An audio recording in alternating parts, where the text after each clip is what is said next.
আমি এই বড় পাথরটা একজন র্যান্ডম মানুষের সাথে বেঁধে রেখেছি। হাই।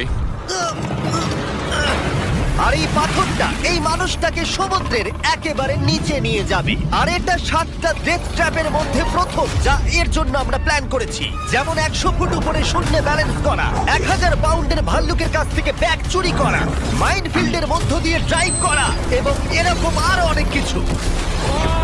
আর যদি ও সবকটা সার্ভাইভ করতে পারে, আমি ওকে $5,00,000 দেব। ঠিক আছে, আমি চললাম। সবার প্রথমে ওকে এই ট্র্যাপের হাত থেকে নিজেকে বাঁচাতে হবে, আর এগুলো খুবই বিপজ্জনক। তাই আমরা শুটিং এর সময় সেফটি প্রফেশনালদের রেখেছিলাম। আর প্রত্যেক সেকেন্ডে চেনে বাঁধা থাকার অর্থ ও সমুদ্রের আরো গভীরে নেমে যাচ্ছিল।